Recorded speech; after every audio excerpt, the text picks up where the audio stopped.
The roll call. Liz Barrett. Here. Pip Blues. Here. Lisa Rappaport. Here. Ann Walker. Here.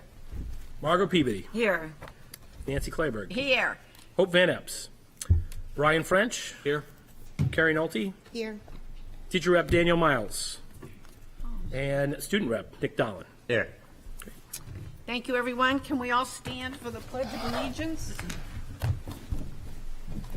I pledge allegiance to the flag of the United States of America and to the republic for which it stands, one nation, under God, indivisible, with liberty and justice for all. Okay. This is the portion of our agenda where we talk about announcements and recognitions. Did anyone happen to see Oklahoma this weekend?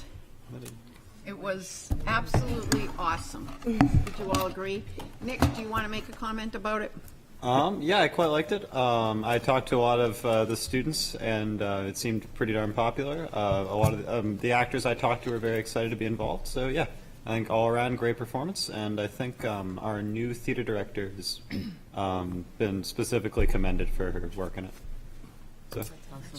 It makes us all proud of Portsmouth High School and all the wonderful things that happen there. So thank you, Nick, for giving us that Thank you very much.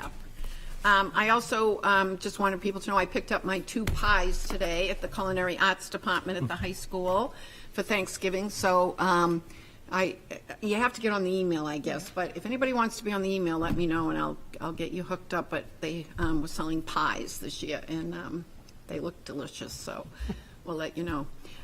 Does anyone else have an announcement they would like to make about our schools? Okay. We will move on to the acceptance of minutes. Do we have a motion to accept the minutes of the November 8th meeting? Move to approve. Do we have a second? Brian is second. Any alterations, any changes? Pip? There were just 2 items that I noticed. One was where we noted last week an amendment that was made, from our last meeting on the previous months or previous meetings minutes. We indicated that the redistricting committee had decided that redistricting was not necessary, and I think we just need to add to that for the upcoming school year. Yeah, right. Because it didn't specify when, but I think the committee was very clear that that was the year that we were assessing. Yes. It wasn't in general. Okay. I'm afraid I may have forgotten my other. Can I add to No, Pip's so- point? My understanding when we left that meeting was that we would revisit before the next school year, prior to school year start. I know we had talked about, obviously wanting to prepare for the next school year, but I thought when we were having those conversations that it was sort of left that we would revisit at the end of this school year to see if anything had changed. No. That was my understanding. No. No, the Not board from the voted. committee, not the committee's recommendation, but within the meeting. I can go back through the YouTube link, but I thought within the meeting we had talked about, I don't think there was ever an agreement because we never voted on anything, but I had thought we had talked about revisiting that at the end of this school year, during the summer. If I recall, I think we talked about doing that the end of the school year for the following school year, but not for the upcoming school year. Does that make sense? Doing it earlier than fall. No, I guess my understanding was that it would be for the upcoming school year. It would be too Or late just to to be figure it understanding. out by then. Yeah. I thought Inform that we families. agreed that we would bring it up as we thought necessary. If we thought it was necessary to look at it for the next school year or the school year after that, then we would do it. I think, Okay. there just wasn't, I don't think there was any agreement. I think there was just it was kind of left open. Okay, well, then we'll leave it like that unless Zach has. So I would just say something. operationally, I worry about our ability, even if we were to declare, right after the holiday break, that we were going to redistrict. I worry about our ability to operationally pull that off right now for the fall. Agreed. In terms of doing it in a way that wouldn't be chaotic, upsetting.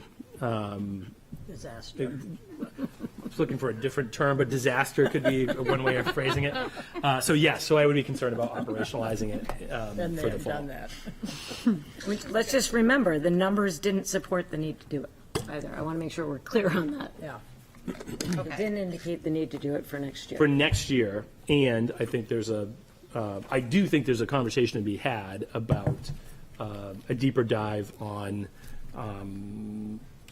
distribution of students within our elementary schools. But that, I had asked the board to examine that, and I for next year, and I appreciate the fact that people will do that and come to the conclusion they came, so. Okay. And I Yes, did Pam. remember the second thing, which was just that when we decided that with regard to strategic planning, it's under the superintendent's report. The last item just said that we agree that the superintendent will select the vendor. I think we specifically said the superintendent and the assistant superintendent. Yes. for that piece. So I wanted to add that. Thanks. That's it. Thank you, Pip. Can we vote now? Does everyone approve the minutes with those additions? Yes. All in favor? Aye. Any opposed? Motion passes. Okay. Next, we have a presentation. Oh, public comment session. I'm sorry. We don't have anyone that signed up for public comment. Do we have anyone on Zoom? No? Thank you, Matt. Toby? Motion to move out of public Okay. Do we need to do that? because of the new policy. Oh. All right, we need a motion to come out of public comment. Do we have a motion to do that? So moved. Second. Margot and Ann. Thank you, Margot. You're welcome. All in favor? Aye. Any opposed? Okay, we'll move on. Dondero Elementary, we have Kate Callahan here tonight to talk to us about Dondero. Hello, and happy Thanksgiving. Same to you. So I was told I have 10 minutes, and you obviously read my report, and I'm hoping that you read the attachment that went along with the report. And so my focus is really going to be on our work with the PLC RTI component that we have put in place this year. So in the PowerPoint that I had shared at the beginning of the year, a big focus was on making sure that we are teaching with intention and being deliberate with our content and reflective in our practice so that every single student was being addressed in the general ed classroom.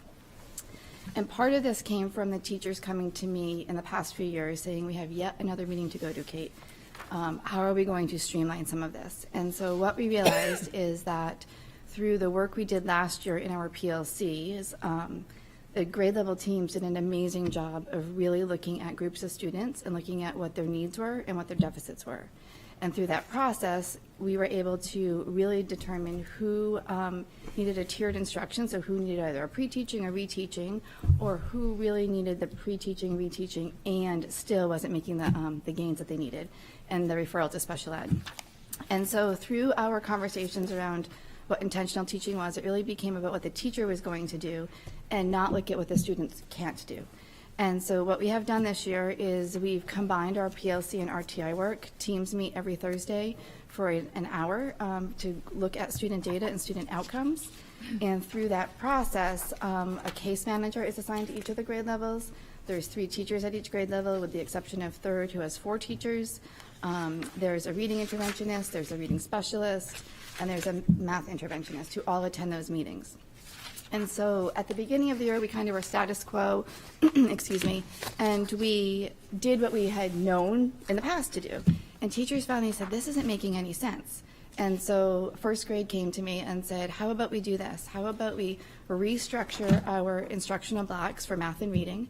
And we have the 3 classroom teachers, the intervention teams swoop in and really place students in the groups by necessity. So it's either extending learning, it's either reteaching learning.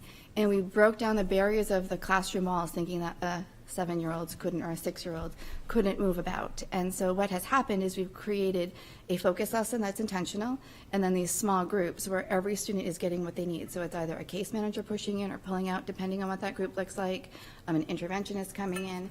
And that model then has spread to 2nd grade. It's now spread to 3rd grade. And it's teachers really coming and saying, okay, we at the beginning there said that we're going to teach math at 8:30, but that's not enough time in the morning, so we're going to move it to the afternoon, and this is the reason why. And so I share that because a big piece of, I think, the success that happens at Dondero is the voice that teachers have, but that the amount of data that's being collected and the reflection on their practice is really narrowing that, the focus on each individual student be it an extension or a reteach. So I'm going to pause here and let you ask questions. Any questions about that part of, yes? Hi, thank you so much for being here on Tuesday before Thanksgiving, the best night of school board meetings. My question, and forgive me, this being my first year, having the assignments that you have, like having one case manager per grade level, or it looks like you have 4 through 3 to 5, and then are those all formal case managers, or are those teachers who are taking on a different role? Oh, thank you for clarifying. So those are special ed case managers. So what we did was we were able to add an additional case manager, special ed case manager this year. So there's a case manager who services kids in 3, 4, and we have a high number of students in 5th grade. So there's 2 case managers. One of those case managers is also the coordinator for special ed at Dondero. So she does kind of part-time case management, part-time coordination. And then Jenny Berg is our new hire, so she's K1 too, because the numbers of special ed students were smaller at that cohort, in those 3 cohorts. Okay. So we have to be strategic. So if first grade's talking about reading on this Thursday, then that means second grade has to talk about math. And so they have to rotate so that the person who is the expertise, has the expertise in that area, is able to attend those meetings. Thanks. Anyone else have a question for Kate? Kate, is the intention to go to grade 4 now, next year? You said you went first grade, second grade, third grade. For what? Didn't you There- say that you it's started three, at first grade, then you went to second, then you went to third? So 4th grade, so 5th grade's already doing this. Oh, So okay. we had a case manager who was out on leave for a baby, and so she's back. So 5th grade has already revamped their schedule, and 4th grade is in the process of doing that. So the 4th grade schedule was more, I think, solid based on this model, just because the case manager who is there this year was also with that team last year. So that collaboration and that level of trust had already existed, where the new teachers had to establish that and be able to have those hard conversations, and I think show vulnerability on, okay, like I need help, or this isn't working, or, you know, we have a new first grade, actually 2 new first grade teachers. I'm really great at teaching this, so I'm going to take your kids who are really at the higher end, and then how do we rework those kids in her class who someone else may take, who are, you know, struggling or just at the beginning of a first grade level. Okay, thank you. Welcome. Anyone else have a comment? Brian? Just a question. So I know in your report you talked about math interventionists needed. So what are the numbers as far as intervention, like reading and math for Dondero? So right now I have a reading specialist for grades 3 through 5. We have a reading specialist for K1-2, and then I have a Title I tutor who's there 20 hours a week. And then there's a reading teacher who is there at 60%. And then there's one, we reworked our title work last year, and so there's one math specialist for K through 5. Okay. Yeah, that's, So when we think about how to narrow that down of where to put her, it's sometimes I feel like we're playing guacamole, because you push down here, but then something else comes up, and trying to vertically align a schedule, it's easy to do K1-2, but then when you add 3 through 5 and their needs with the unified arts, lunch and recess, sometimes the grade levels are all teaching math at the same time, and so how do we prioritize? okay, thank you. And it's always been, from a title standpoint, we've always thought about the preventative component. So math Title I has been really for K1 and 2, thinking that we could close the gap and then we would see where those students needed to be in the upper grades. Thank you. Carrie? Just I'm sure that you've thought of this. I'm just curious how you address it. Is like in leveling groups and sort of organizing groups, just the risk for like stigma or concern about I'm in this group or that group, and like how is that, modeled and built within this Great program? question. So what I failed to share is our RTI cycle is 6 weeks. And so every 6 weeks we were reflecting and making those changes. And so because there's so many adults just coming and going, the students aren't recognizing that they may be in a different group or a lower group and somebody in a higher group. The other piece is teachers are responsible for making sure they're also teaching those students. So it's not just Kate's going to go see Mrs. O'Connell, Kate's also going to work with Mrs. Daly to make sure that she's getting the tier 1 instruction, which is the general classroom, and the other pieces. So it's movement. And just because you're identified doesn't mean Mrs. Berg's only going to teach the identified students. There are some students who aren't identified who still could fit into that cohort of students and receive the same instruction. And the other person we have is our ELL teacher who is in there for our ELL students, which is awesome to see just because they're sitting part of the group, and even though they may not have the same language, they're still able to engage in those small groups, which is, it's really amazing. Liz? I'm not sure if questions are premature, if you plan on going into any of this, or are you done with your presentation? Well, I guess the question I would have for you, if we want to move on from this, I'm willing to move on, but if there's more questions around the RTI PLC model at other days. Okay, yeah, my questions are towards the other stuff that you have in your report here, so that works. Okay. Go ahead. Oh, no, go ahead. No, I have the not, rest of it. no, I didn't know if anyone else had questions around Okay. PLC RTI. I think we're all set. What was your question, Liz? More into the report, but I'll listen to what else you're. No, that was my saying. focus. I was focused Okay. on my 10 minutes and where did you want to be? So I'm willing to answer questions, or if there's something else you want me to address, I'm willing to address that. Yeah, I guess I was curious while I'm looking at it. You said there was amazing start to the school year because of the professional days for staff. I guess I was curious how that, having the kids start on a Tuesday and have that Monday gap for the kids, if it made any sort of difference at all. No. Or I think the schedule was childcare or just anything. chunky as the start of the year with 3 days, typically it was 4 days, 3 days go time. And this was 3 days, 4 days? 3 days, 4 days. Yeah, it was- And but it was so chunk- it was chunky It at never, first. that flow, Yeah. it didn't impact. For me, and I think for the teachers, and they would say this, is that, I'll be honest, we were looking at 4 full days before school, like, what is that going to be? And 4 full days wasn't really enough. It was a true way of bringing people together to collaborate. There was clear intentions on what we needed to roll out for the school year. There was opportunity for teachers to have a voice and ask those questions. There was time for community building. There was time for classroom setup. We just didn't feel rushed. It just felt like we could come to school. I gave a clear agenda. This is what needs to happen. And everyone just rose to the occasion and executed in a way that come Tuesday, we were ready to go. It wasn't this race to a finish line where teachers are then in over the entire weekend trying to get ready. And then I had a follow-up, another question about the substitute shortage, the splitting of classes, and then how that sort of the interplay between the addressing the 20-to-1 ratio in kindergarten, if there is a pair in every kindergarten classroom, or this, if you could speak to the strains there and what's the creative solutions, I guess, or the needs. I think a substitute shortage isn't specific to Don Darrow. It's obviously district-wide. I think it's nationally wide. We've had to be really creative on what that looks like. So I try not to split classrooms and put students in from one classroom into the other 2 classrooms. There are times when you have 6 people out with flu A and 2 out with strep that I can only poke the holes in so many areas for as long as I possibly can. So we have to do that.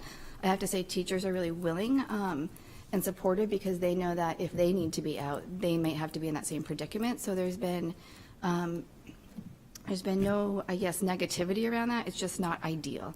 And so we sometimes, if a student who has a paraprofessional and that student is out, I'll ask them if they're interested in subbing. Most of the time they'll say yes. And so then we just have to regroup on what that would look like for that day. And I feel like it goes in waves. So when there's 8 out, there's 8 out everywhere. When there's 2 out, there's 1 out somewhere else. And we just have to ride it. Lisa? You raised something in your report that I feel like is something we're all really wrestling with a lot, and I wondered if you could say a little more about it, which is the idea of how you distinguish between learning gaps that are there because of the way schooling happened during the pandemic versus whether students may have true disabilities. Can you say a little bit more about what you're seeing or how you're trying to tease that out? Sure. So we look back to 2019 and when we shut down, and where the emphasis was really on teaching, and the younger grades was teaching ELA, so with a heavy emphasis on reading, a heavy emphasis on math, and looking at our word work through foundations. Writing was a part of that, but the emphasis and the intention of teaching students how to write was not our focus. And so what we're seeing are those gaps. And so you have students in third grade who have never truly gone through the beginning stages of how to write. So the capital letters, the punctuation, the proper spaces between words. So we've had to go back. And so we've done a really good job of reminding, the special ed team has done a really good job of reminding teachers that that wasn't a part of our practice just because we had a 2.5-hour school day and our focus was reading and math at the time. So we've restructured on how to do that. And part of that is looking at our units of study, prioritizing what we need to teach in writing at what grade level, and then taking the time to slow down to go forward rather than just turning what I call a page in the book to get to the end result. And that really has helped students. We've used some of our SAS modulars to look at what the SAS is going, what's the testing's going to look like and how to respond to that, and then almost go back to reteach that, because some of those 5th grade students would have started that in 3rd grade, and they're now 5th graders. So I'm hoping as time goes on and we can close that gap, but still be mindful of COVID. And I think from a parent piece, it's explaining that. And yes, we recognize your child is having a difficult time. However, remember this is where we were. And again, how does that ELA block extend to be from a 45-minute block to maybe an hour and 20 minutes where some of that small group work might be writing in response to reading. So you're embedding that writing into the reading aspect of it. Thank you. Anyone else? Carrie? I think my question is sort of a joint Patty, Zach question. So like Promethean boards is really the budget item that I was curious about. So we've had a lot of tech like come into the district. We're going to be going through budgeting. Is it like, do you think across the school everybody's utilizing that? And okay. And so I guess part of it is just like I've seen PTAs fundraising for them. They seem like an integral classroom supply thing. I'm just curious if there's some sort of like tech assessment that we need to do overall. Because I feel like there's all these parties popping up that are fundraising for tech when we're going to be budgeting. So I think at a Dondero level, just like with our Chromebook, so we had a life of a Chromebook, and so now we're kind of cycling through those Chromebooks. We put priority on the 5th graders getting the new books because they're on the Chromebooks more often than the younger students, and then farming down to 4th, farming down to 3rd. So pretty much it's 1-to-1 for 3 through 5. And then with the Prometheans, it was noting which boards were the oldest boards. And so PTA has purchased most of those boards for us. And then last year, I don't know, Nathan, you can help me. I don't know where the money came from, but we had boards that we purchased. It wasn't actually last school year, it was the school year prior that then came in. And then we had 2 additional boards that came in through funds from last year. So there's 5 boards. The PTA 3 years ago purchased a new one for the library, a new one for art. But we still have 15 more boards that need to go. So separate from a separate, somewhat tangential to that, I think what's interesting, and Nathan and I had this conversation as we came into the summer, and we were talking about this ongoing kind of rolling conversation about equity within the elementaries, and how even when you work institutionally to have equal distribution of funds, maybe per student, or equal amount of technology. What we can't account for at the moment is the positive, thank you so much, PTA role, but also how that creates imbalance between schools in some cases, depending on what is happening with those PTAs and to what extent those decisions are or are not reflective, let's say in technology. If a PTA has a conversation with teachers and the PTA makes a tens of thousands of dollars fundraising effort for certain types of equipment, that may or may not happen in a vacuum from an overall tech vision for the district, an understanding from IT about how those platforms need to be supported, those types of things. So it's not answering your question, but it is this thing as we get into the budget cycle. It's this question which like I said, Nathan and I discussed as a thing, and that's a part of what we deal with, is how do you have that fundraising effort, which is a positive, not create imbalances and or programmatic things that weren't necessarily reflective of an overall district vision. It's interesting. I think just thinking on that line, I think there's always people are always more likely to fundraise and donate to new. So Yes. as opposed to we have to replace these boards, you know, that's not as exciting as an ask oftentimes. Yeah. But also that, you know, the integration of technology during the pandemic is so important. But how are we budgeting some of those items that are every 3 years replaced? And, you know, where does that sit in our annual budgets? And as we go along. And I think part of the tech assessment piece is like, what's here that we're not using? What did we buy thinking it was going to be integral and it wasn't? Right. And what's here that we need 10 more of because... And I mean, in my previous situation, we had developed, you know, we had a tech plan, which included the identification of those rolling assets, what were the lifespans in those assets, you know, everything, you know, we had, you know, laptops were on a 4-year replacement cycle, and we budgeted for 10 to 15% loss rate based on accidents and other things. But those were all tech purchasing went through, we had a director of technology, and then we had a tech advisory board, which was really, it was like me, a principal, a teacher.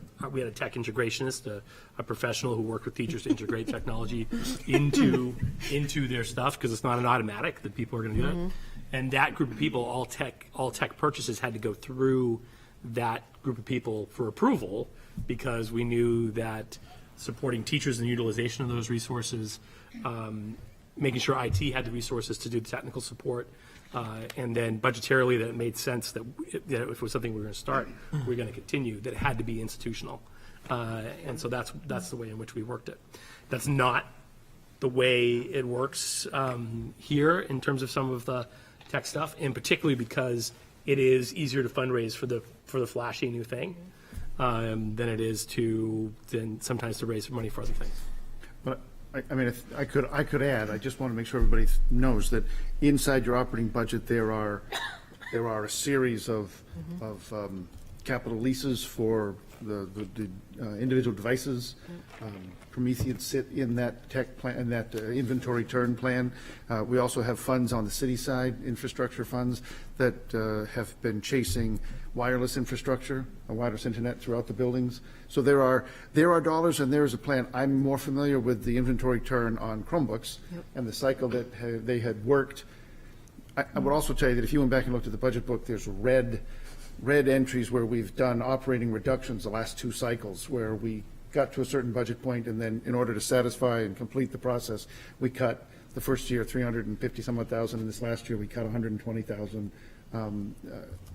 After restoring the 350, we cut it 120 back, and a lot of that hits technology because we believe that we could and have shifted some of that to ESSER funding to help with some of that.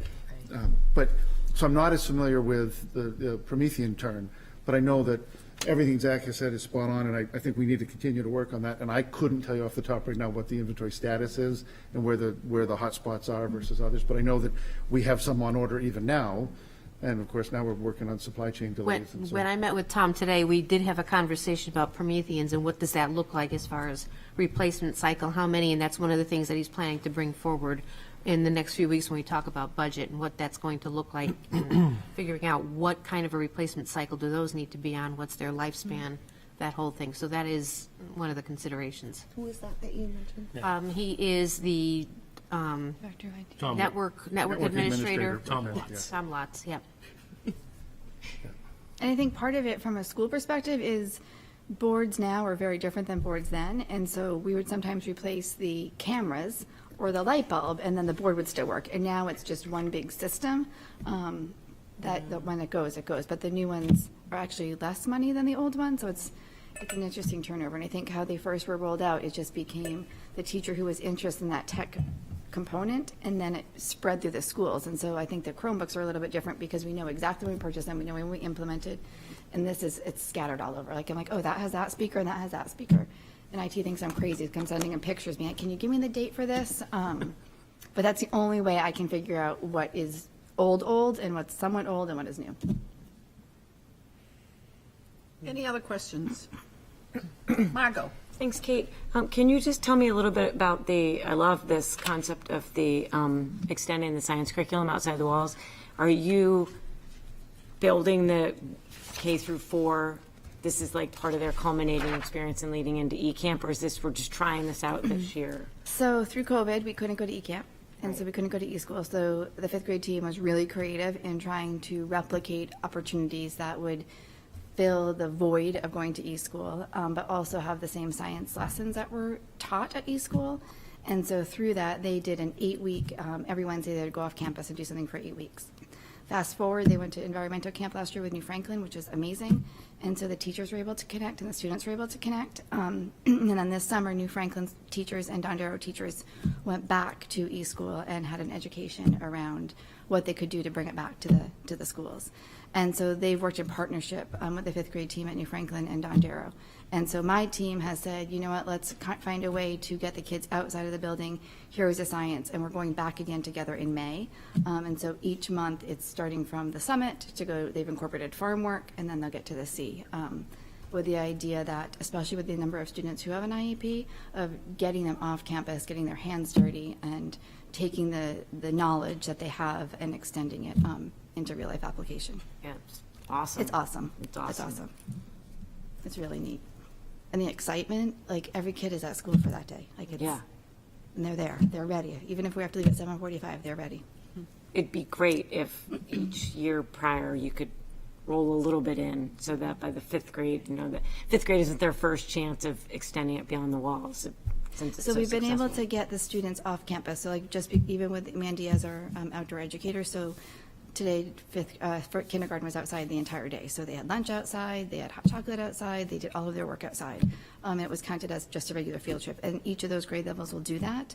And then tying that science strand, we're using our B work to really look at the strand of science from kindergarten to 5th, so that the conversation on that B work starts when they're little and then it ends when they're B, to hopefully have a B club where they're beekeepers. Yep, great, thanks. You're welcome. I have a question. Are you experiencing difficulties with buses? Like we've heard so many Asking me this other. answer. You don't have to look at me, Kate. If Be I honest. say yes, You're allowed to say yes. if I say I'm not though, so if I say no, I feel like my hands are going to sweat. I'm going to have bus issues come Monday. We aren't. I think there's a good balance of students who are walkers and car pickup, and then our buses are at school at 7:43. They're delivered. We really kind of rode parents on the sense of like, I need your kid at the bus stop at this time. And then we've had to adjust the dismissal in a different way. So our bus students are off first, they're dismissed first, and then they're off the school grounds, and it's working. Well, that's good to hear. It's good, yeah. So to, not to extend the conversation, but the elementary school should generally express that things are okay, because they're the early cycle. And so the buses have plenty of time to get out and do the routes and get there.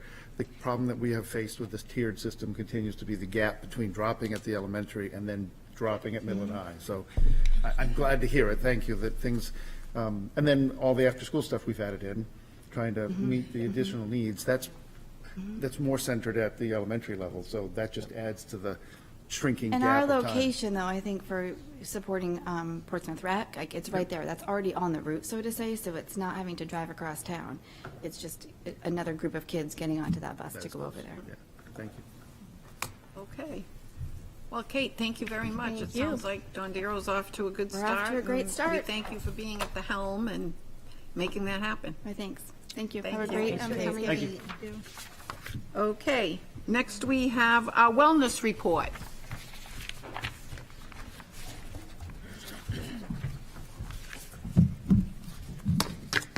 Hello. Yes, hello. Let me just get myself start video. I'm here.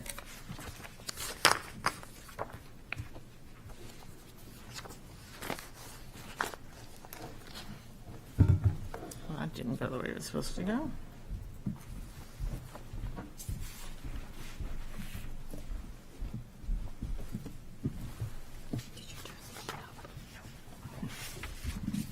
There we go. Good evening. Thank you again for having me back again, and I have to say I'm thrilled to be here and not talking about COVID, so it's a nice change. Okay, so what I want to do is, for the sake of time, I'm going to go through the different grade levels, give one example of a successful initiative that's underway, and then I want to talk about a community initiative, and then we can answer questions. So starting with the high school, the initiative that I want to talk to you a little about is the Getting to Y initiative. Getting to Y is a program that has been successful in Vermont to many, many schools. I don't know, Zach, if you're familiar with that, anyone over there having used it? But it's a program that actually takes the Youth Risk Behavior Survey data, which every high school across the country takes it every other year. And unfortunately, a lot of times the data doesn't go anywhere and it doesn't ever get really used. It's kind of like, okay, piece of information. But what this program does is it actually, by identifying 6 to 8 high school students, they train the students on how to interpret data. And then the students come back and engage with another 20 students on figuring out the data related to the Portsmouth High School. And so it's really students looking at their own data and coming to an understanding of why they need to take the survey and what that information actually means. And then they go out and similar to the NAMI youth training that came here to do a suicide training, the Getting to Y group would then hold different community forums to talk about the data. And a big part of this analysis is also helping the students identify what's going well at the high school as opposed to just necessarily focusing on the problems. So at this point, we're looking to do the initial training with the 6 to 8 students in early February, with a bigger group sometime in March, and then go from there as far as our community outreach for that initiative. So that actually is really exciting and connects directly to our community initiative. So I'll circle back to that in a minute. From the, do I have the power to move this? There we go. From the middle school, I would say our greatest success this year has been our integration of our school social worker. It is by far just an amazing resource to the building, to the administration, and to the counseling staff, and to the students, and to the teachers, and to the students. So that position has allowed us to actually do the bridge between community and school, and help negate and take out some of the obstacles that keeps kids from progressing academically. So whether it's getting to school, lots of work with kids that are struggling in attendance, to looking to implement a therapy dog program that once a policy is approved, the social worker at the middle school will be integrating her dog into the work that she does with students in the social work arena. And the argument and the rationale behind that is that many of these students who are coming across the plate as students of concern are also students who have experienced trauma. And many times that trauma connects to some experience with the social worker at some level, whether it be with the court system, whether it be in a hospital setting or community setting, and sometimes it's not a positive experience for the students. So for them to, get more comfortable with the social worker is there for them, and incorporating the dog into her practice has been shown to be an effective way to kind of bridge over that for any students who have concern. From the elementary, I think obviously our biggest focus right now has been getting over the finish line with our new social emotional curriculum. So the program that is being piloted in the fall by 16 teachers across all 3 schools, every grade level has somebody implementing it, is a program called Character Strong. Character Strong program for elementary schools called Purposeful People.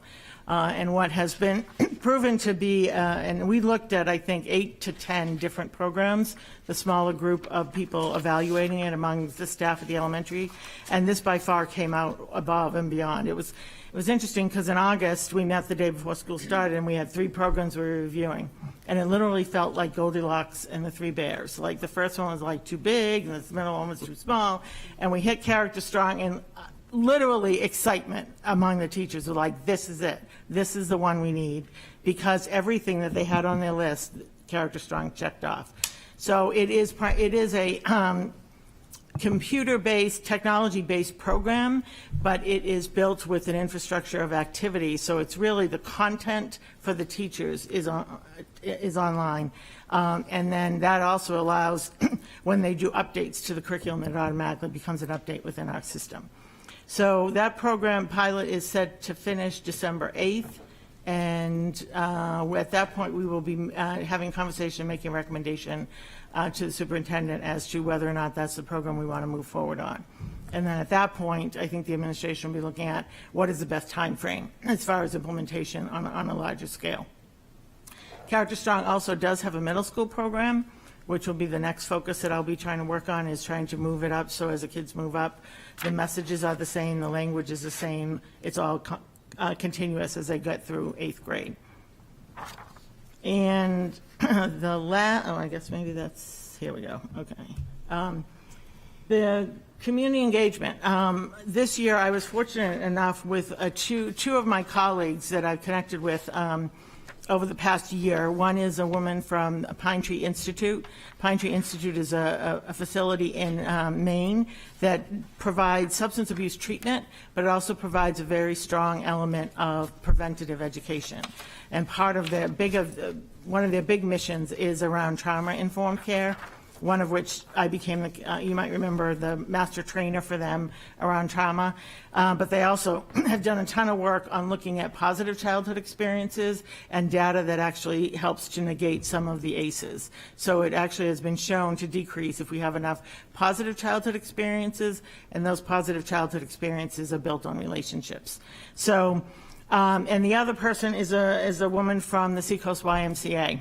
And so through a lot of talk and conversation last year, it became really clear that we had a lot of resources in Portsmouth, and that many of them were not either aware of what everyone else was doing, or they didn't have the time to figure out how to collaborate, but we were doing a lot of the same things and nobody was doing cross-pollination. So the three of us, along with some administrative support from the Pine Tree, launched this fall the Greater Portsmouth Youth Wellness Coalition. And that coalition currently involves 25 different community agencies who are focused on youth. So all of their work is K to 12, and it involves whatever communities feed into our district. So it involves Greenland, Rye, Newcastle, and Newington. And so those agencies have come together, and we've literally just had 3 meetings, but we have already begun the work of divvying up tasks, creating task force. One of the task force is focused on and just about complete with a mission and vision statement for the coalition. Another task force, which is the one that I am heading up, is the data collection and analysis task force, and the third one is going to be focused on the coalition setting itself up to apply for a community drug-free grant through the federal government, which is a huge grant because it provides $100,000 a year for 5 years, and then you can apply one more time. So you can get a lot of money over a 10-year period. And so part of the requirement of the drug-free grant is that we have an existing coalition with agencies working together in a joint mission and a joint vision. I bring it back, so already we've established $50,000 in contributions to a budget for this coalition that came from the Foundation for Seacoast Health. Part of that money is actually being used to fund the Getting to Wide program. So we're already getting community money coming into the schools to support that. And I think that as we move forward, we're going to see more and more collaboration among the people that are part of this organization. Part of the drug-free grant has 12 different sectors that we have to have represented on the coalition, which is everything from business leaders to parents to students. We currently have 2 students that are serving on the coalition, but I'm hoping with the Getting to Why initiative, we'll drum up a little bit more interest and a little bit more participation. And then from a data collection, we will be looking at first the Youth Risk Behavior Survey data for Portsmouth, which we actually have just received. So it's kind of hot off the press, even though it was 2 years ago that we took the survey, but that's okay. No, actually, it was only a year, wasn't it? But we're going to start with that data, and then we're going to figure out from there what other data we need in order to come together and identify. The real goal is to celebrate our successes and what's working, but most importantly, find out what we're missing and what we're lacking, and figure out strategies to fill those gaps. That's it. Well, thank you very much. Do we have any questions for Brian? Yeah, I'd be very interested, I'm sure other members of the board, when you start collecting that data and come up with strategies, it'd be great to hear those in the future at some point. Absolutely. Yeah, it's going to be fun, I think. Margot? Yeah, I'll follow right on that.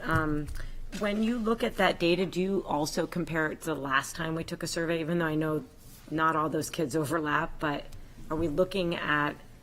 Yeah, so what the state provides to us is our data, and currently it's looking at our data from 2019 and the state data from 2019 because they haven't yet got all of that information together with the 2021 data.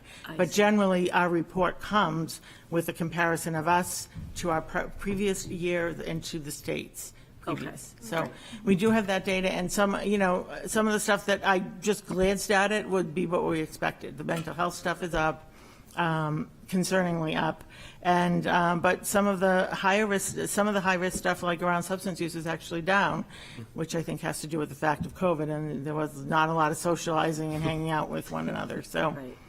but yes, we look at that, we compare it, and then we try to figure out the best way forward.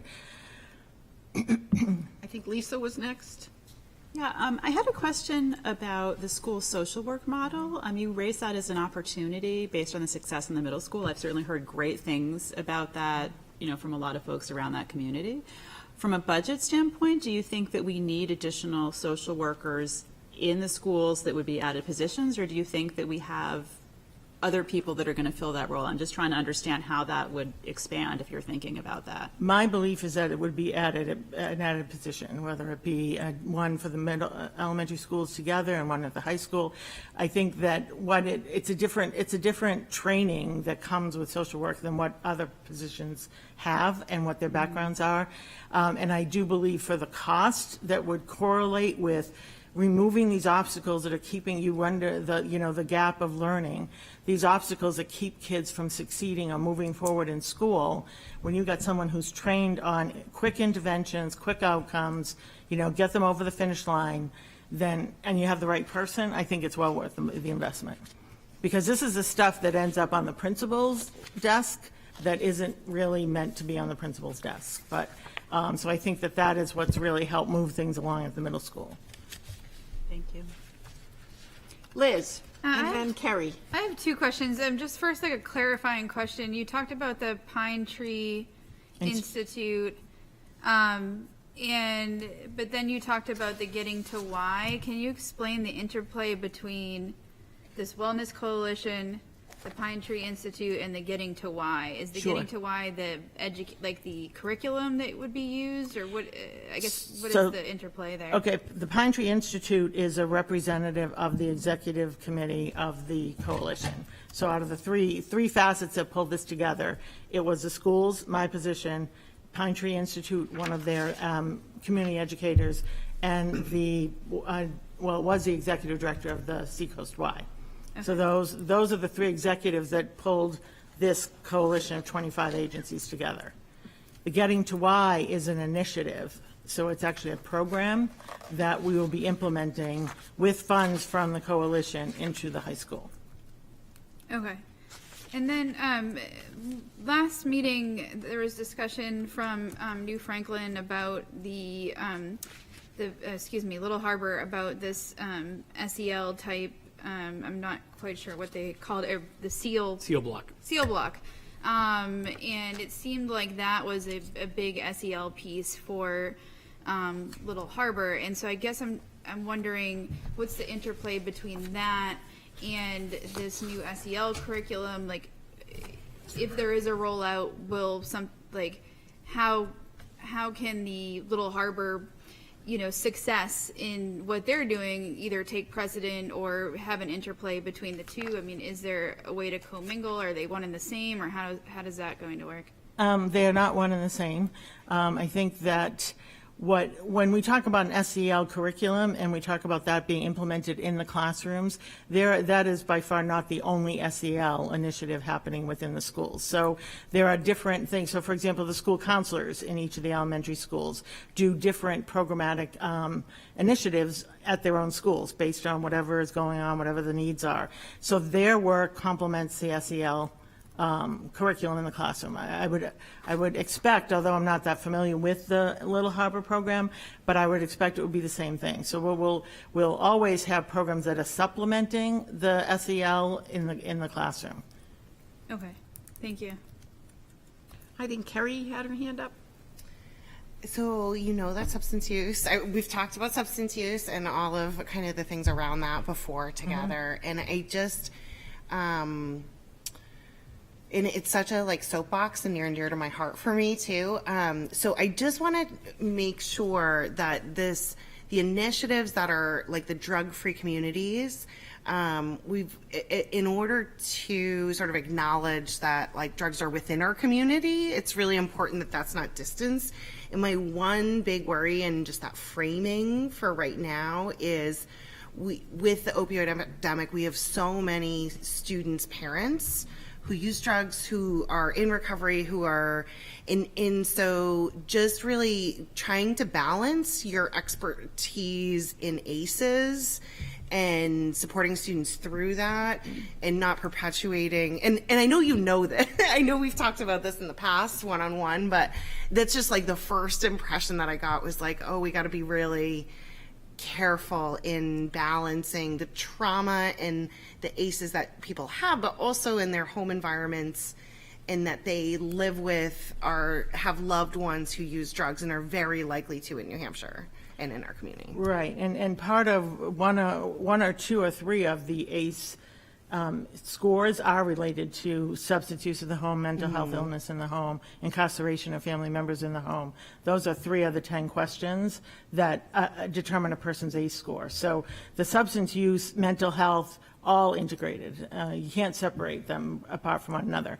And the drug-free grant is actually very focused on substance. As much as our coalition is wellness, and it's not exclusive to substance use, if funded, a big chunk of that money is going to be focused entirely on substances. Right, and I sort of, and sorry, I'll try to be more specific, but I mean more, if we come in and, yes, drugs are bad, and we don't want our students using drugs, absolutely. But the way that we frame that and approach that has to be really sensitive to not, to give resilience to kids who are in that exposure, as opposed to the good and bad of, that not everyone does it. And it comes up for me because I had done, like the CDC does an open discussion where high school students can write in whatever they want to ask. And so we looked at an analysis of what was within that content. And most of the things that prevention curriculums were missing was around how do I help someone who is struggling.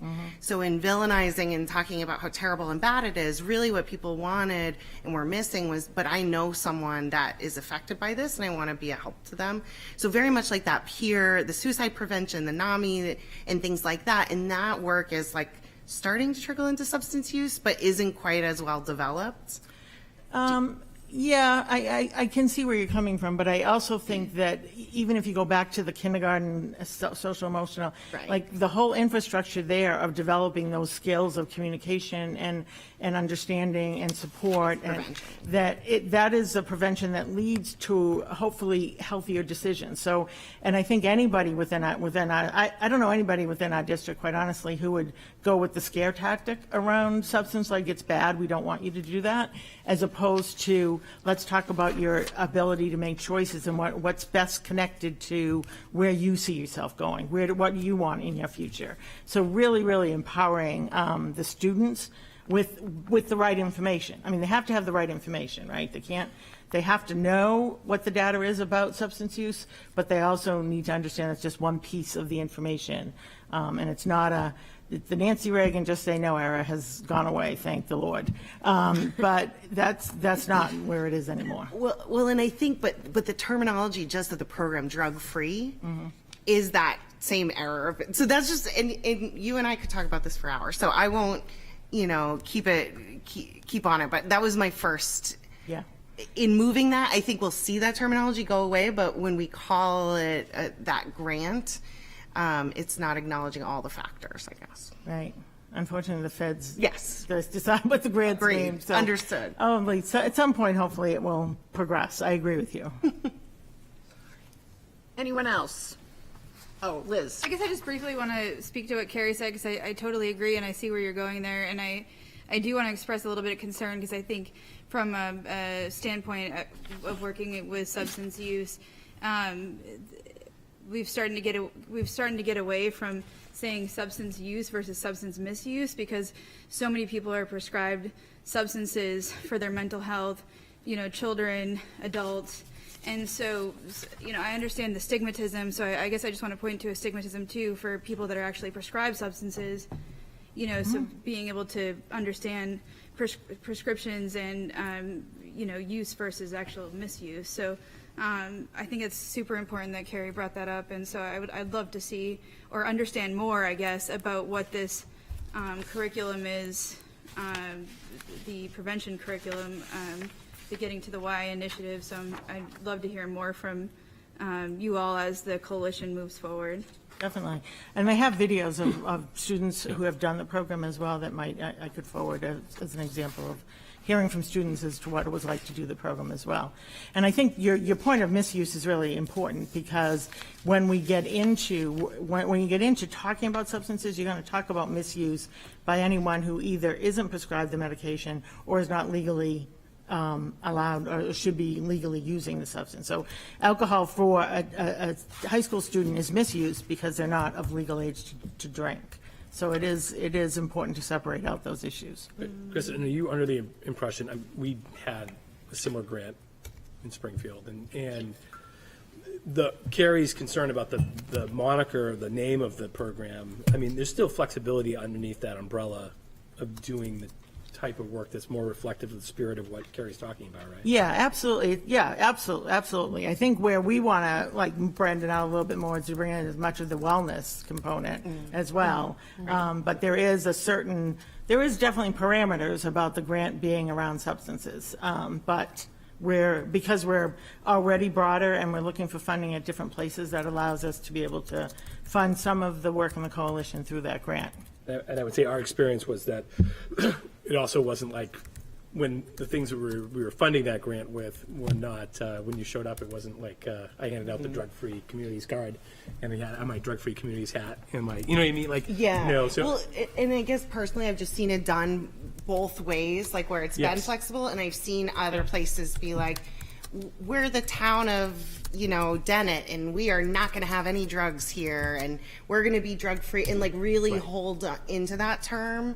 And so I think it's just totally different approaches. So it almost feels, and we were joking about the Nancy Reagan, and it almost feels Nancy Reagan-esque. Oh, absolutely. If you call it drug-free Portsmouth, that communicates a very different thing than healthy Portsmouth, right? And so just thinking about, there's one thing about the grant and there's another thing about how the project and program are framed and put out. Right, and that's why the title is Portsmouth Youth Wellness Coalition, and it's been a big conversation at the coalition about how beneficial these funds would be, but that is not all we are. That we're going to exist whether or not we get the grant or not. So, and the work is still going to be there. So. Okay. Are we all set? I think we're all set. Thank you, Chris. Thanks. Have a nice Thanksgiving, Excellent everybody. presentation. Happy Thanksgiving. Happy Thanksgiving. Thanks for coming. Okay, next we go to the section of the superintendent's report. Items of information, community campus update. So you want me to talk actually about it? included a memo Okay. Well, underneath my umbrella. yes. Well, Zach and I met with the city manager and the mayor and two representatives from the finance department, and Peter Rice, who's the public works director and has been working really hard on the community campus project. And of course, Nathan couldn't make that meeting, but he's been obviously very involved with Kenny Lynchy and Steve from Lister Academy and the staff. Steve K. Steve K. And the I know, staff, I yep, can't absolutely. pronounce his name. And the staff at at Lister Academy, and they've been meeting since the spring. And they've come up with, you saw so on the second page is a plan for how the space will be used at the community campus. So this has had input from staff, Peter Rice, Nathan, Kenny, and Steve K. So we're moving ahead. The big question, and please chime in if you would like, is funding. So Zach and I talked in our conversation with the mayor and the city manager, talked about how we have $1.5 million, and we've talked about this before on the board, from ESSER funds to, we have $1.5 million in the CIP to repair the windows at Dondero and Little Harbor. What we would like to do, and Nathan feels this is a really good prospect, is move that money from the CIP to ESSER, so that ESSER can fund the replacement of those windows, and we can use this $1.5 million toward the renovation of the community campus for Lister Academy. However, we're going to need probably $3 million to do this, $3.5 million to do the renovation. So Nathan, very smartly, put in the CIP for CIP 24, $2 million to complete the project of moving Lister Academy to community campus. The city council obviously has to approve that new addition to the CIP, but everyone feels confident that they will approve that because, you know, the city obviously has a deep interest in the Sherburne School building. The plan is to make it affordable housing. We feel that these funds are all going to be there for us to make this project happen. Timeline, as soon as we can get the funding in place, we can make the renovations and move the program. It probably will not move, we talked about possibly January of 2024. So not January 2023, January 2024. So it may be another year or so before we get to move the program, just because of, you know, getting the money, getting the renovations completed. Materials and people to do it. Materials, right. Nathan, Zach, did I say that so let me just well? clarify because I think visuals are really powerful sometimes, and so I want to make sure it's clear what this visual is and what it is not. So this visual was created with JSA, who's the architectural firm, right, was connected with the original construction of community campus, and they worked with the staff in the spring, the staff at Lister Academy, to sit down and have conversations about what do you need, what are the things you would need in a new space, and they knew what the basic existing kind of shell of the footprint would be that would potentially be available for us at community campus, and then those folks basically took that shell and then started plunking kind of square footages and spaces connected to what Lister felt were its needs. And really what you see is, it's basically, if you've been in Lister, it more or less reproduces a lot of the space that's already existing in Lister. There's not a lot of new in here. There's a lot of recreation of what they already have, but in nicer facilities. So now what this is not, because this was just a rough conversation, this is not something which comes with a price tag to what the fit up would be in order to accomplish this. This is just like, okay, here's the square footage. It didn't include what electrical do you need to move around, what plumbing do you need to do, all the other fit up stuff. So you'll remember, if we go back 3 meetings ago, we were in conference room A, and we asked for the ability to repurpose funds that it was left over from the New Franklin project, right? Yep. So it was leftover funds from the New Franklin project to then go out and ask the same firm to now give us what is the estimate to reproduce this in reality on the ground. So that $3.5 to $4 million figure total, that is a combination of funds that we're moving around and then CIP funds, is an estimate based on square footage and other kind of similar space. And if you took that estimated square footage amount cost, and then spread it out, it'd be somewhere between 3.5 and 4 million. This is what we're asking JSA to do, and they're starting to roll in that work right now, is to give us and the city an actual figure in reality of what it would cost. And Fill in the blanks. And move us forward with all of the documentation we would need to go to bid. That's correct, too, so that when we go to bid, there's a portion of what would normally, kind of the administrative work that would be on the front end of the construction process that we would normally build into a bid will already be accomplished as a result of the money you already put aside for JSA to do this work. So that's what this is and what it's not at the moment. So I don't know if there's Nathan, are there other pieces to that story that we should No, I think, fill in? no, only that this was, there's a 3-page spreadsheet that goes along with this graphic, which was the needs analysis. And so this was a fit test, really, as much as, can we fit everything you need into this space to duplicate the program? I would tell you that the conversation also included with staff the greenhouses that are out behind community campus and the possibility of using that space where they might relocate some of their exterior resources like the sugar shack, et cetera. So they've been involved in that conversation, and I expect it's what's coming in the next couple of weeks is some additional follow-up conversations so that they can drill down on some of the nuance now that they've had a chance to see this.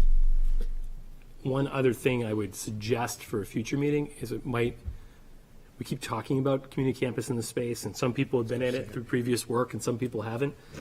We were talking about the possibility of a meeting field trip in order to just have you all kind of walk what the existing space is, so you can kind of see what it is at the moment.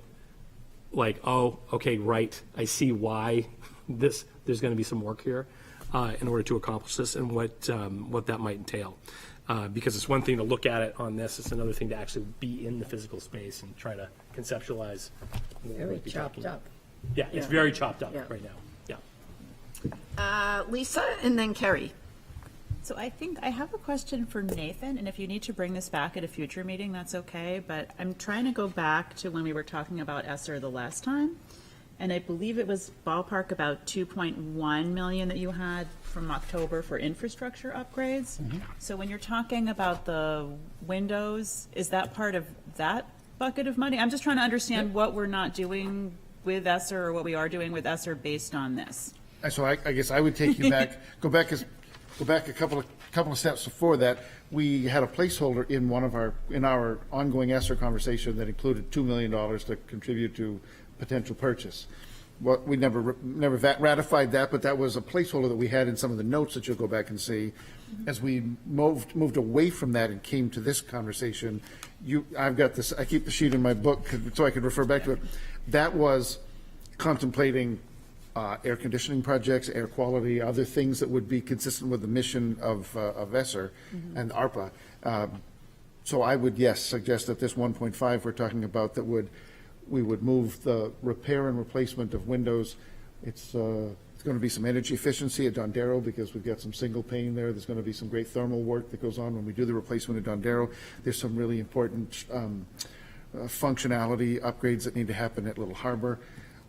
I'm quite confident that that's going to pass muster with the state. It'll fit inside ESSER, and yes, I would suggest that fits inside that infrastructure we had never really earmarked, but we continue to roll some infrastructure. Part of it because it would be very difficult, I say this very carefully, but it would be very difficult to spend that kind of money very quickly in just a couple cycles and not have a huge budget impact in the subsequent periods.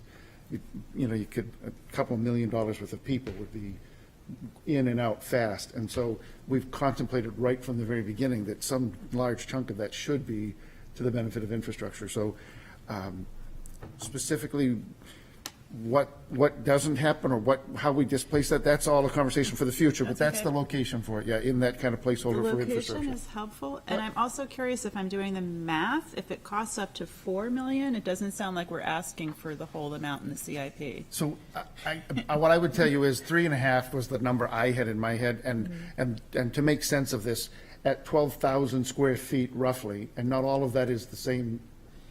Not every square foot costs as much as every other square foot, but It's not all a kitchen and a bathroom. it's not all kitchen, right? And so, but they're talking about comparables that have been done of late, even work the city has done, and they're chasing now up against 300-ish per square foot. So 3.6 is a rough number.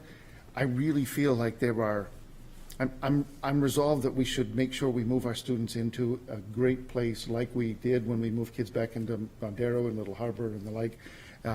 It should be the contemporary learning space.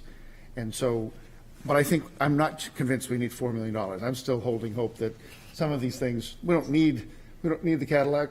Some of these things we can adjust, and we could phase a couple of things if we need to. So that's what JSA will help us ferret out now and move ourselves towards something that's very practical. And then, obviously, in the final analysis, if that number looks like it has to be more than $2 million in the CIP, there are opportunities still for us to update that with the planning board in their process and then the city council. Carrie, did you have your hand up? Yeah, at our, in hearing from Lister before, we had sort of heard mentionings of expansion or increase. And so the visuals are really helpful to see that this is barely what they have now, really, for space. But the one thing I was just curious about is like the shared resources. And I know, and again, I know the space, so maybe these are like really nitpicky questions, but like I see the emergency exit only, but that is sort of a spot that goes out to the cafe area, to the gym, to all of those things. And also, and I don't know what's there right now, but there was art rooms there. There was a teaching kitchen on campus. And so I'm curious if there is room for expansion within this, in increasing enrollment, maybe if things are shared resources on community, like, or is this everything has to be contained in this one space, and we want to minimally use community campus?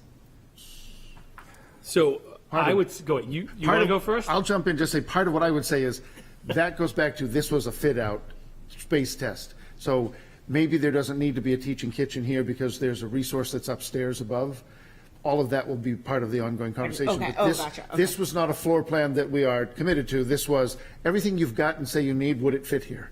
So there's not necessarily, and it was more of a question of like, is there a need to have the resources all in this space? But it doesn't sound like. That's a great question. I mean, all the dialogue up to this that I've been involved in up to this point has been, I would say the thing that has been constant is the black outline. Has been a constant, like, this is a space that we could afford you for that purpose. There has not been, to this point, because it's just trying to get everything in motion to make this happen has been the challenge. There hasn't been a conversation of, well, if we had additional need, could we bleed out further in terms of the, in terms of our footprint? There hasn't been any dialogue, I think, about that. And I don't know, in all honesty, I'm not looking at the rest of the plans for the rest of the campus. So this is our dialogue primarily with the city has been limited to this particular space. I don't know that, and I can't speak to the rest of it, I guess. Yeah, I think, and in some places, like obviously a multi-purpose room can be multi-purpose and, moved around. Right. But especially just investment on things that are costly and then need to be replaced, removed. And so I think probably just within the process, if it's not with the other tenants, just having a meeting, because previously the teaching kitchen was used very rarely. It was used only Monday, Wednesday, Friday, like things like that, where, there's certain things that might be programmatic changes. Like, we can just use it Tuesday, Thursday, and we're all good. Or, right. And that's a huge expense in my mind because plumbing costs money. That maybe could be helpful. Good point. I'll just draw it out. Excellent point. Making notes. Just going to do all the plumbing too. Anyone else? Liz? I guess I'm trying to. I know this is an awful question, but I'm just going to throw it out there. So we're talking 3 to 4 million. I think originally there was like the 2 million buy-in situation, and I think there was a conversation in the beginning of all of this that, this was going to be less expensive than building a whole new facility. However, we heard tonight, or the last meeting about, from the principal of Lister, and I guess I was curious if he was actually included in the conversations of the new space. And then also the challenges of not having Lister so close to the high school. Obviously, this may make transportation a little bit easier from the high school, and obviously have a ton of resources hopefully available at the community campus as well. But I guess I'm wondering, could something, given that we've spent the money, seen the layout, seen what the space is this our best option? Or, would $4 million and the $2 million buy-in, or those funds be better used in creating a place from scratch? So I would say the one is the what if you stayed. Now, the city wants Sherburne for other purposes, which I think are good purposes, and I think we've committed to the idea that we're going to eventually be exiting the property and going. But the number that was thrown around in order to not patchwork Sherburne, but actually get it up to code and have it be like a real school. It was eight, right? 8 million to do that. So, and I know that because I think every time we have these conversations, when Peter Rice is at the table, he reminds us 8 million, 8 million, 8 million. That's what you were talking about before. Now we're talking about 3.5. And so that's one. I would say that I don't know about a building from scratch scenario. I can't speak to that because I don't have a scenario. I know there have been some people who kicked around at one point or another, like, it's a program of the high school, can't we fold it back into the high school? And I think, what we've heard across the board from staff, from students who are part of the program, and not me directly, but indirectly through parents who are connected to the program, the reason why that program works is because it is out of the high school. These are students. This is less, I think a lot of people in their minds, equate Lister with exclusively kind of behavior problem kids. And what the staff will tell you, and I wish Danielle was here because she'd do a great job of articulating it, is that there's been there are behavioral issues, but your quintessential Lister kid in a lot of situations is really about anxiety of the high school and too big a space and too much going on, and I don't know that I'm comfortable or successful here. And that's the kind of shifting face of Lister, is that group. So I think you would hear roundly from the people who are on the ground at Lister and connected with Lister, you cannot roll this back into the high school. It will cease being what it is if you were to do that. I can't speak to I've never been involved in a conversation about building a brand new building or purchasing property and building a building or doing that. So I can't speak to that. The distance too, didn't Steve answer that last week? They're almost equidistant. Yeah, So we're this not new going location- further. We're not going further away. This new location is as close to the high school as the current location Yes. is? Okay. And then my other sort of sub-question was whether the new principal was included in the conversation, because there was a mention of spring. And so I guess I wondered, including his perspective, I understand that this is just sort of an outline of the current space and how that might fit in.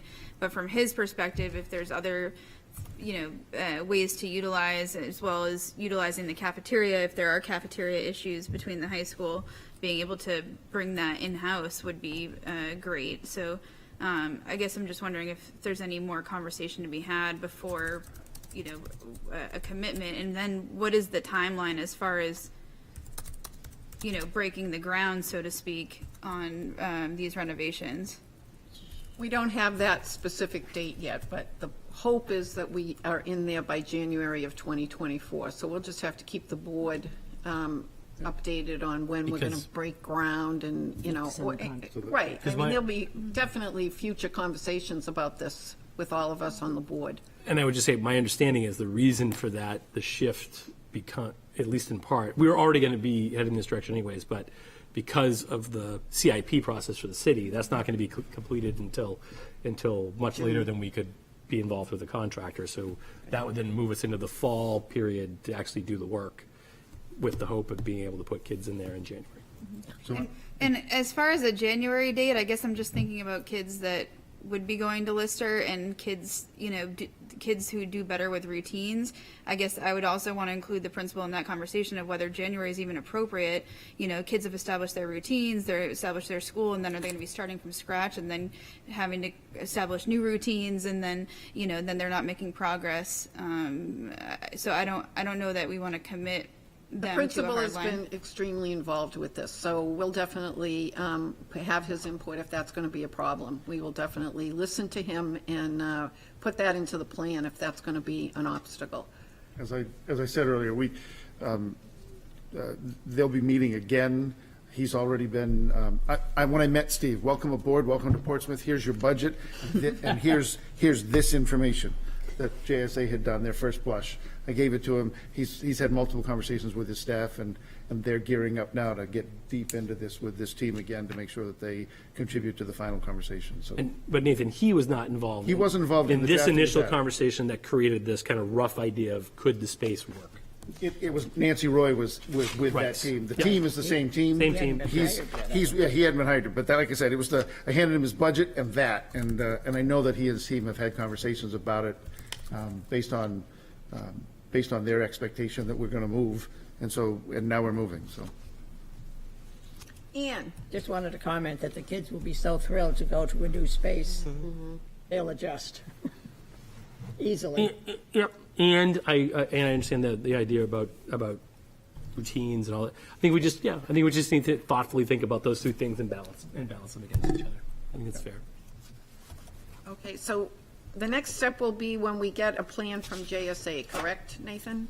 And Right. we'll share that with the board, Yep, as soon as we obviously, have- as yep. soon as we have that. And I'm moving ahead now with applications to the state concerning the window project through ESSER. And I'll update you on that when we have action items.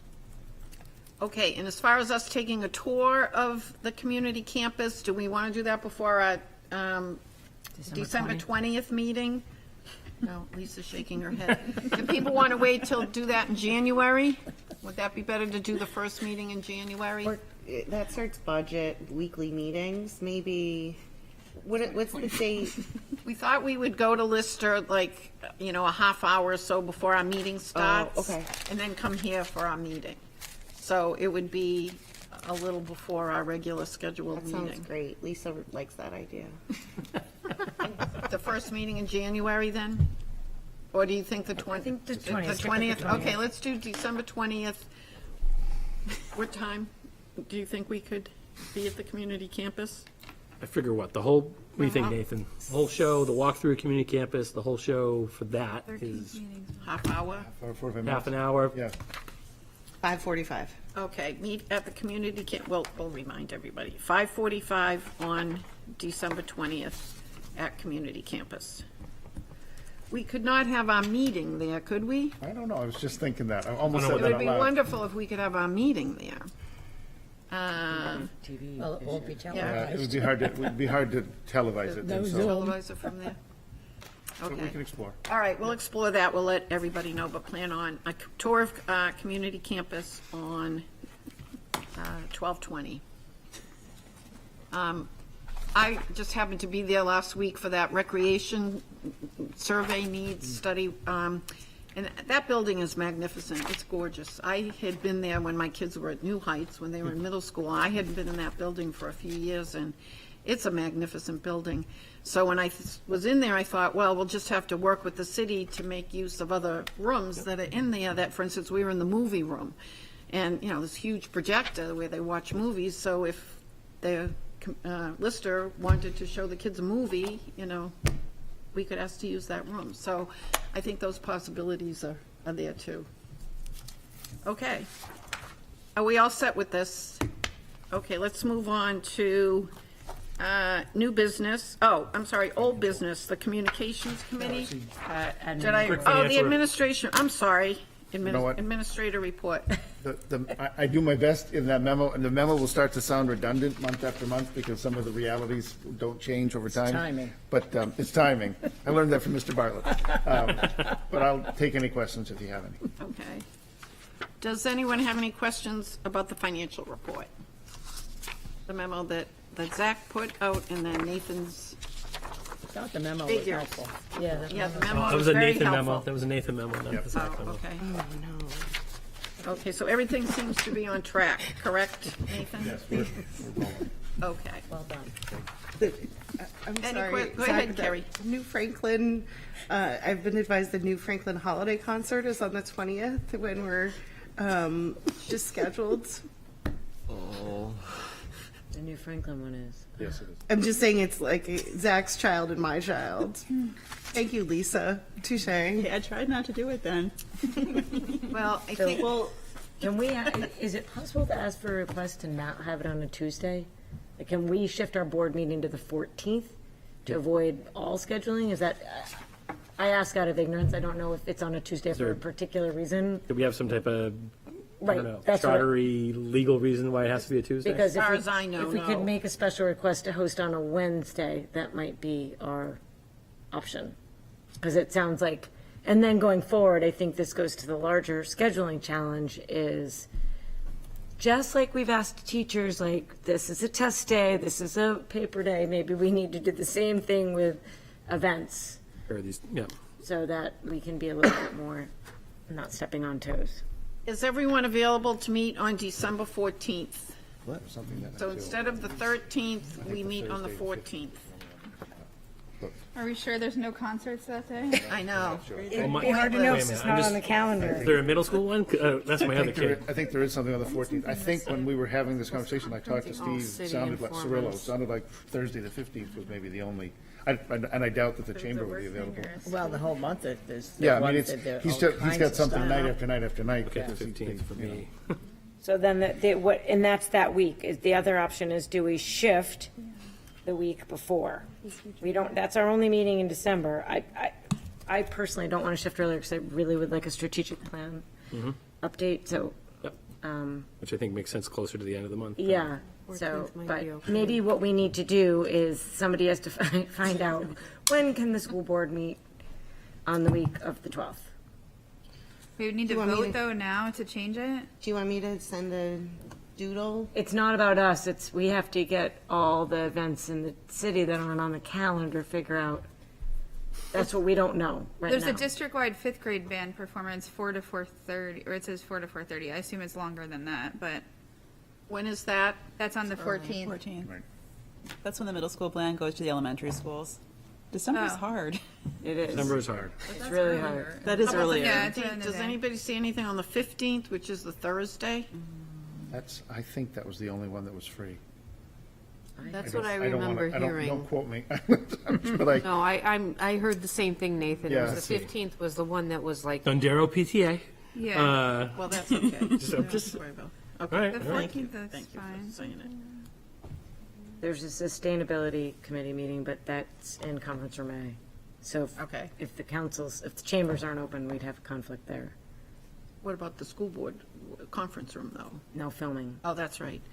Okay, let's say the 15th right now, and we'll get back to everyone. Apologies.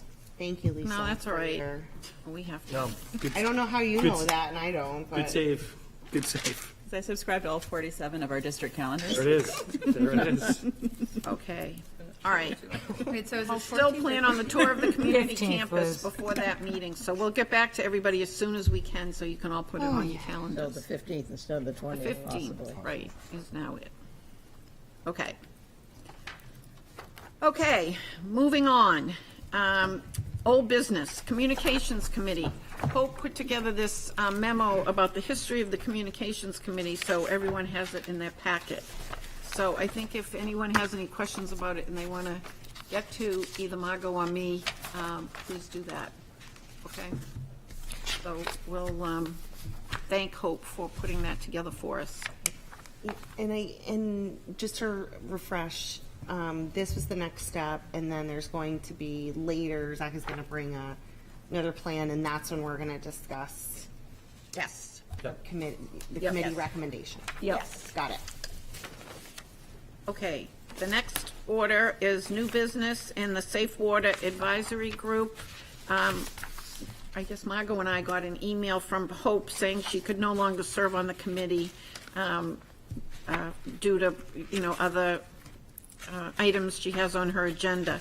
So we would like to have a new representative to the Safe Water Advisory Group from the school board. I did hear from the people that run it, and they would like to have a school board member, and I'm just trying to read here. They meet, let's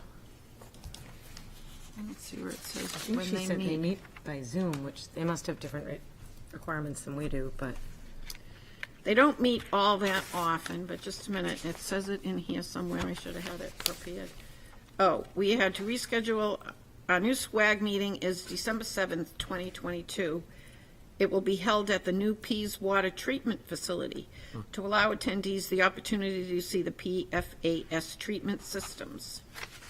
And she enclosed a draft agenda, but it's 6 to 8 p.m. on Wednesday, December 7th. So They they meet found. monthly, just so you know. Oh, is that what it is, monthly? Field Okay. trip right at the beginning if you get on. And Pretty they exciting. like the involvement of the school board because, you know, obviously we have water available to students in our schools. And they've found that the school board has been very important to this committee, invaluable in their topics and discussions. So, would anybody like to be on the Safe Water Advisory Group from the board? Liz? Yeah, I can do this. Okay. Okay, can you mark that down? December 7th, 6 to 8 p.m. at the, I can give you a copy of this memo, at the Pease Drinking Water Plant. It doesn't tell us where it is. And we'll reply to them with the proper email and contact information for Liz. I'm on the website right now, so What did you say? I'm on the website for the committee here. Okay, so you have all that information? Yeah. But we'll contact them that you're our new representative. So okay, Thank you. thank you. It sounds like it's interesting.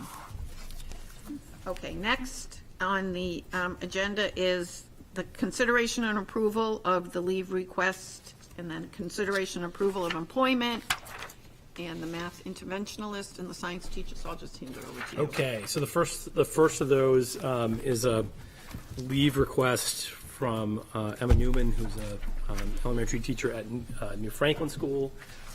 You have her letter. She will be going out on maternity leave. Her leave around maternity, including FMLA and other time that's available to her exclusively through that maternity process, would come to a close late May, early June. And she's requesting the ability to kind of pre-plan now and say, hey, can have a discretionary leave that would continue through the end of the school year. Both the Joanne Simons, the principal, and myself are both in agreement. This is in the best interest of students to have the continuation of the singular person that would start upon the beginning of Ms. Newman's maternity that would continue through the year. So we think it's good for her and good for kids, and would encourage the board to approve it. Okay, can we do these all at once, or should we do them separately? Sure. Then you have two considerations for approval of employment. Both are from the high school. One is a math interventionist position that was approved. The position was approved by the board last spring as part of the budget conversation. The position is just now being hired.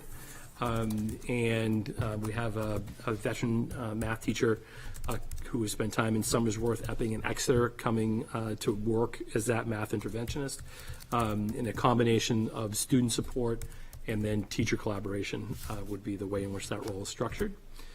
And then the last of those is another long-term subbing position. Well, actually, I'm sorry, this would be the fulfillment of a position that was left open at the beginning of the year. We had two late openings in science. One we've already filled. One is from a teacher who left us close to the start of the year, and the other was Kim McGlinchey, who you remember took a position at Marshwood High School as an administrator. So we allowed her to leave as part of a vertical move. That left two open science positions. We filled one of those positions. We redistributed those students to other science teachers and basically created a heavier load for those folks. They have done a good job toughing us out. This position will be set up to align with the beginning of the second semester, and then would carry us out through the rest of the school year. So basically, it gets us back to full strength in high school science. So. Okay, Nick? Just to clarify, I'm noticing that these are like 93, 126-day contracts. Are these going to be turned into like full year contracts going to next year then? Or? So it's a good. I think remember us these talking would about this. initially, in both cases, I think the 126 contract depends on the CBA, Nick. I know on the 93, this would initially be just for this year, and then there would be a reposting of. That's my understanding. Be a reposting of the position That going seems into like next kind year. of So the logical. the position would continue to exist. It There you would go. not necessarily be filled by that exact person because we would have a new process around what would become an empty full-time position. So the 126, I'm not totally sure about whether that would roll or that would again reopen and then be possibly filled. Okay. So they're like a 1 year contract, but it's a partial year is what, Correct. but it would be renewed unless. Well, and it's also, I mean, these are, with any positions too, this is also, these are budget time conversations too about whether or not those, with any position, they're open to budget conversations about whether or not they would continue to exist. Good enough. Thank you. Okay, any other questions? Can we have a motion to approve these 3 items? Motion to approve. Second. Okay, Kerry and then Lisa. All in favor? Aye. Aye. Any opposed? Motion passes. Thank you. Thank you. Okay, next we have committee updates. Has anyone gone to a committee? Yes, Kerry. I missed the futures meeting, my committee, but they had reached out and really wanted to make sure that they were maybe on the steering committee for strategic planning, or maybe in representing equity or some involvement, and apparently previously hadn't been, so I just wanted to relay that. You always have lots.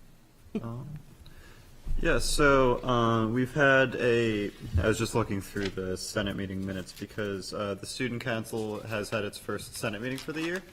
We kind of got set back between all of the chaos of trying to appoint a new lead advisor and working at the freshman advisors, but we're pretty much back on track now, and so we were able to get a Senate meeting going, had all of the normal lovely arguments about parking spaces and off-campus privileges and whatnot.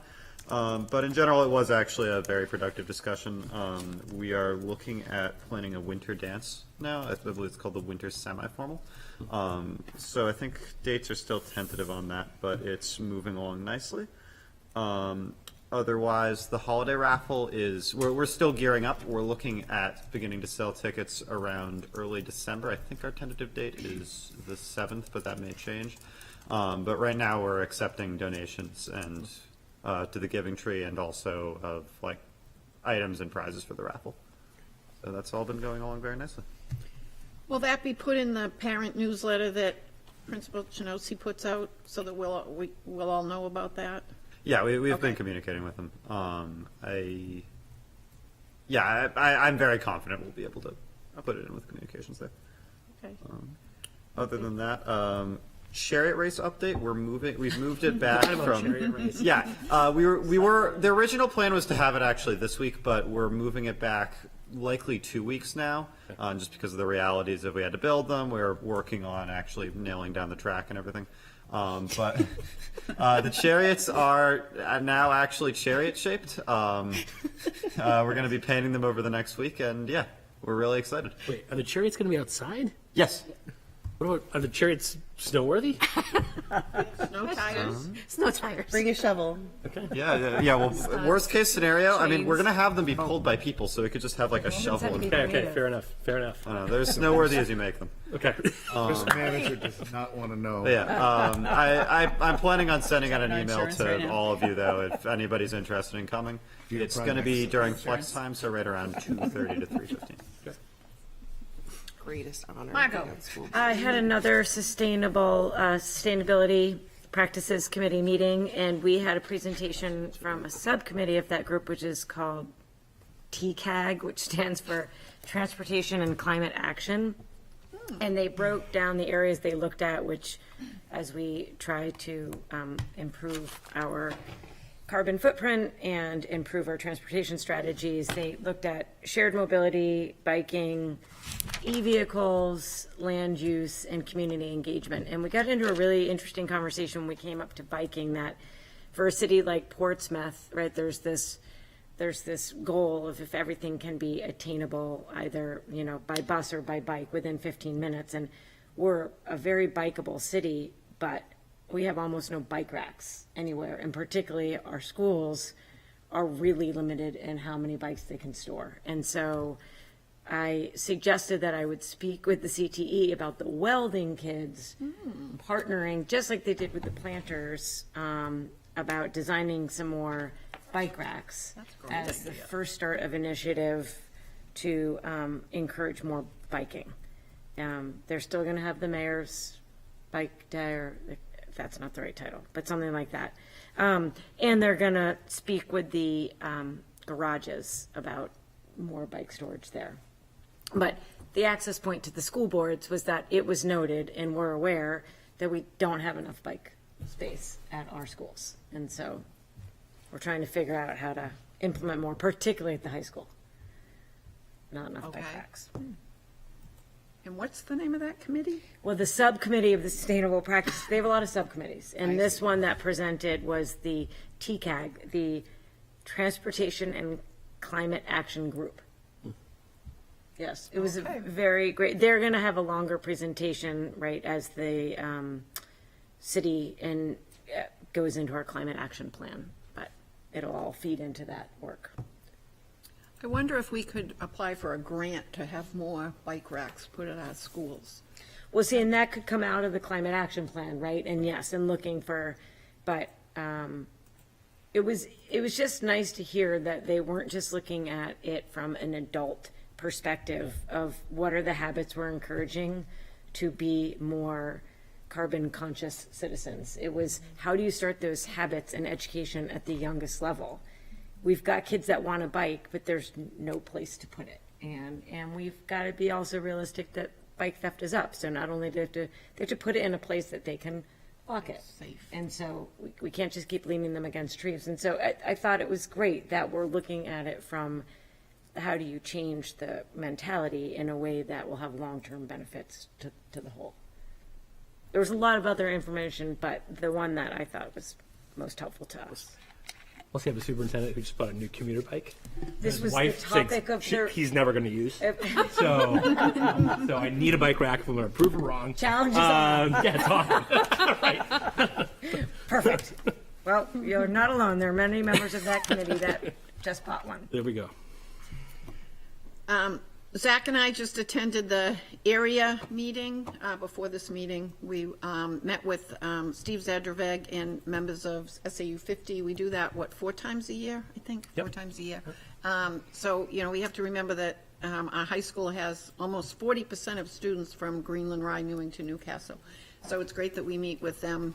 And, they have questions about what's going on at the high school and suggestions of things that we might want to think about. And do you want to comment on that? It was a very productive meeting. Yeah, it was good. It was an interesting conversation. A lot of things we've talked about in the past. We talked about curricular vertical articulation. So the extent to which, to what extent can we be more planned out in some of our curricular work so that it's easier for the other towns to kind of feed in at the same place. So we had some good dialogue about that and some things that where we are and some things we should start looking at doing. Some good conversations about mental health with students. We got into some dialogue. There were some questions about, kind of broadly what were some observations that Patty and I had based on the beginnings of our time here. Steve's observations as he's starting to, kind of go through the high school. And we had some interesting talk about, we talked a little bit about enrollment numbers and what was happening in regards to enrollment.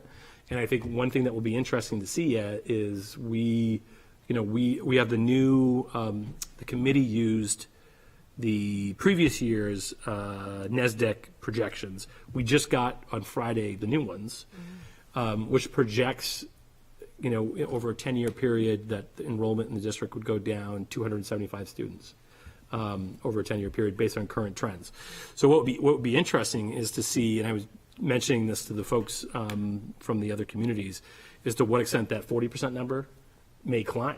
You know, will the non-Portsmouth, population of Portsmouth High School continue to, will it grow to be a larger portion of our students? And then what does that mean to our relationship with SAU 50 if that was to be the case?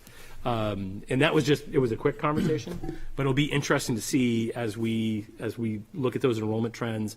And we've talked repeatedly about not just the enrollment trends with students, but what is it going to mean too for our staff? Are we going to, as Portsmouth becomes increasingly more expensive to live in, they're not going to Newcastle, but are they, are folks going to buy in Greenland, or are folks going to buy in other places and then be coming into those communities to work in our schools? So those are all, things that we'll need to look at over the long term. But it was a good conversation. It's always a good conversation with those members of our, an important part of our SAU system. So. Okay. Future agenda items, we have emotional social screener. What was that? That's the one that. Get into a Zach had conversation in his about. school. Yeah. Oh. You used it in your old district that gathers Okay. that data. Do you want to talk about that at our next meeting, or? I don't know, it's sometime on the horizon. In the future, So, okay. yeah. And then school gardens, I know that's something Margot was particularly interested in. Do we have a report on that coming? We or- don't, here's what I would say, as I start to just look at it, a lot of other states are making big pushes, one, as we've seen in the news, for free meals for all, but two, healthier meals and rooting back to local grown, so there's a lot going on with it. We had a lot started. I just want to make sure we don't lose that line of what we have the infrastructure for as there is no plan, but I'd love to make sure that we don't drop that plan. Okay, so we'll certainly keep that on the back burner for now. Okay, is there anything else anyone would like to add for a future agenda item? Oh, I don't know if it's a future agenda Oh, item, go but ahead. the strategic, the the strategic strategic plan is plan. posted. It's available on the city website.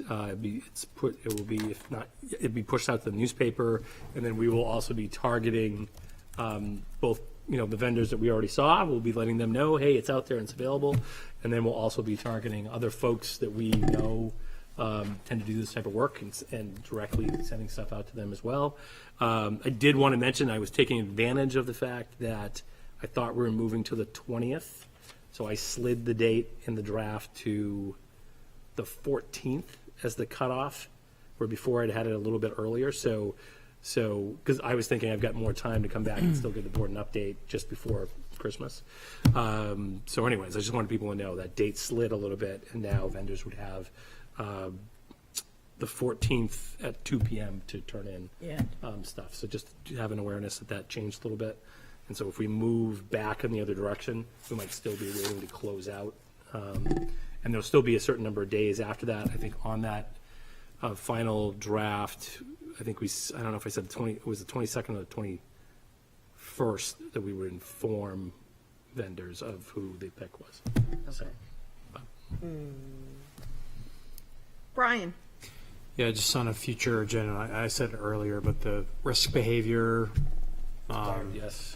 thing would be great to have, just to see where things are at. And then I said it before, but I want to just put it back at the top of the list, just the, all the testing that we've been doing at some point, getting that in front of us. I think That's next time. next time. We have so we've gone through like what are those tests, and then what are those scores that come up the next time. That was our plan. So that would be in December? Yes. Our December meeting, okay. Okay, it looks like it's going to be on the 15th, but we'll get back to everyone about that as soon as we can. I'll call Paulette 24 hours tomorrow. to choose the vendor. Well, if we stay up all night long, we actually could Well, get it it depends done. on how many. Depends on how many. Yeah. Yeah, block it out and then.